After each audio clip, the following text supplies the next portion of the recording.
movimento sindical foi o seguinte: eu era criança, década de 80, meu pai trabalhava na Codesp, nas docas, né? Foi demitido, aquela demissão em massa, e aí o sindicato falou para as famílias irem para em frente ali da Codesp, né? E aí eu era pequenininho e eu não esqueço, né? Meu pai me colocou numa árvore, e aí toda a mobilização dos trabalhadores, e teve o protagonismo de vocês. Já agradeci o Big e agora agradeço você, o protagonismo naquela época, e já emendo a pergunta. Sabe que ano foi? Eu sei.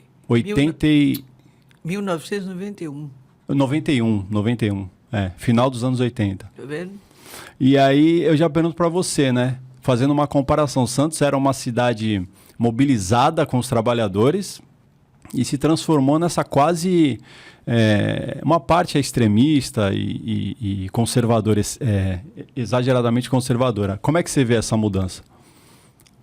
Olha, bom, em primeiro lugar, quero cumprimentar nossa mesa aqui, Eneida, Big, você, a turma que eu chamo a turma do seguro embaixo, que é a turma da retaguarda, que pega o pesado, que fica ali com os laptops e com os computadores. Na verdade, essas demissões ocorreram, vamos lembrar, quem era o presidente? Era o Collor de Mello. E ele resolveu dar uma limpa, digamos assim, nos vários ministérios. E quem era ali? Havia um ministro, que era o ministro da Infraestrutura, e aí tinha portos, tal, que era ele era militar. Já vou lembrar, estou lembrando. Se alguém lembrar, me ajuda. E ele determinou, numa sexta-feira à noite, a demissão, eu sei o número direitinho, 5.372 trabalhadores da Codesp. Eu era prefeita, não podia ficar em silêncio.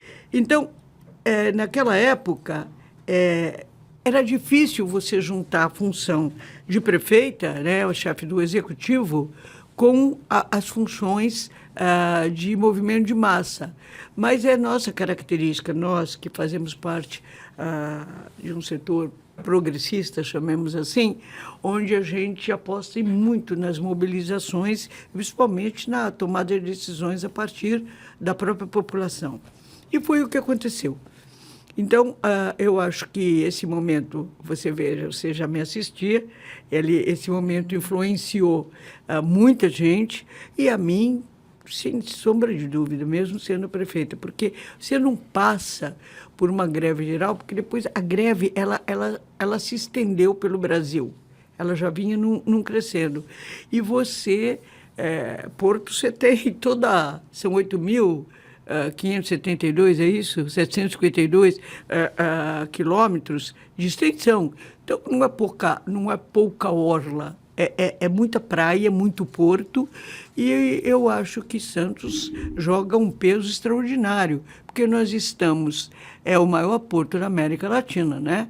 Então, São Paulo, onde está Santos, onde a cidade de Santos se localiza, se destaca, que por sua vez se destaca no Brasil e que por sua vez se destaca na América Latina. Teve um cálculo que era metade do PIB que passa aqui, né, no Porto de Santos. Era 30%, agora é 33%. Caiu um pouco. Não, nunca foi mais. Ao contrário, foi de 30 para 33. Bruto, ele está... A última estatística, faz aqui uns 2 meses que eu a recebi, está colocando em 33%. Mas é 1/3, não, do orçamento. Numa cidade. Muita coisa, né? Então, é muita riqueza. Deixa eu dar um pitaco nesse quantos momento. quiser. Você participou do movimento. Pois é, olha, aquilo foi um momento histórico nessa cidade. Por quê? Porque a Thelma convocou o movimento sindical, o comércio, convocou os cidadãos da cidade e chamou para dizer, olha, nós precisamos reagir, e foi revestido todo esse emprego. Mas eu queria fazer uma pergunta, porque nós estamos diante de 2 mulheres excepcionais. Opa! E no bom sentido. E no bom sentido, e lutadora. Porque aconteceu uma coisa parecida no Banco do Brasil, quando fez uma reforma, uma reformulação, e foi demitido vários bancários. Não, perdeu a comissão. E aí a Eneida organizou uma resistência que eu queria que ela falasse um pouco sobre essa resistência. Vamos lá. Que é uma Você lembra, Eneida?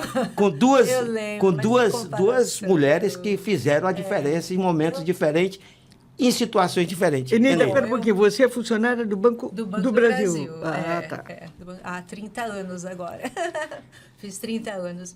Primeiro, eu quero agradecer o convite, agradecer a presença da Thelma também com a gente, a vocês dois, aos meninos também que estão aqui. Antes de responder a tua pergunta, eu queria falar um pouco sobre essa greve, a participação dos trabalhadores, né, a mobilização. Isso foi possível porque existia mobilização, mas porque o executivo, na figura da Thelma, tem lado. Tinha lado. Não estava ao lado, como você falou, né? Se tivesse omitido, significa que está concordando. Não. Embora estivesse no executivo com responsabilidades, a gente sabe que tem muito diálogo com poderes e com presidentes e com tudo mais, não pestanejou. Teve lado para assumir o lado dos trabalhadores. Uhum. Então, isso é de uma coragem, isso eu quero ressaltar. É de uma coragem que a gente encontra pouco nos nossos executivos, nos nossos legislativos, em quem tem, às vezes, cargos e tudo mais, né? Ficam com medo, ficam olhando outros interesses. E ela não pestanejou. Ela chamou as pessoas para estarem à frente, e aí foi possível, nessa época, com mobilização, com as ruas e com o poder público, com alguém ao lado dando essa garantia, reverter uma situação. Né? Eu acho que isso tem que ser chamado a atenção. Aliás, muitas medidas desse governo da Thelma a gente sente até hoje, né? Muita coisa na policlínica. As policlínicas. Que é o modelo cubano, sabe, Matheus? Modelo cubano. Eles têm lá policlínicos. Então, a gente era o secretário de saúde, era o Davi Capistrano, que viria me suceder na prefeitura na condição de prefeito. E esse modelo, o que é uma policlínica? Você divide a cidade em pequenos nichos, né? Na minha época, para cada 20 mil pessoas, tínhamos uma policlínica. Era, naquela época, 460 mil pessoas, então nós tínhamos 23 policlínicas. E lá em Cuba é policlínico, mas lá tem uma diferença. O médico responsável mora no imóvel do policlínico. E aqui a gente não seria possível algo assim lá. Regime socialista, são outras diretrizes políticas e ideológicas. E então foi isso que aconteceu e, enfim, vou passar. Eu já falei demais. A Eneida, eu cortei a Eneida. Desculpe, Eneida. Imagina. Só para responder, não deixar essa resposta, né, a sua pergunta. Que mal comparando, obviamente, né, uma mobilização, né, de uma categoria com algo que envolveu a cidade toda. De fato, o Banco do Brasil, de vez em quando, faz umas reestruturações e não quer saber, né? Você ganha um X e daqui a pouco você, no dia seguinte, já, no final do dia, você ganha menos. Porque tiram a tua comissão e você nem sabe que iam tirar, né? Porque é o salário base mais comissão, e aí tiram... Você acaba o dia ganhando menos. Essas reestruturações, né? para cortar despesas, né? E cai tudo em cima do trabalhador. Na verdade, é isso. E aí, nesse momento, foram muitos colegas que iam ser prejudicados. E aí nós fizemos organizamos uma resistência, uma paralisação grande que teve a adesão, né, de todo mundo, a ponto do chefe, do Bambambam, ter que descer a Santos para poder negociar. Olha aí. Né? E aí nós garantimos, até a aposentadoria, até o dia que esses colegas iriam se aposentar, garantimos a comissão deles. Garantimos a gratificação deles. Então, é isso. Precisa ter coragem, né, para tomar lado. Para tomar decisão. Tomar decisões. Mobilização, né? Respondendo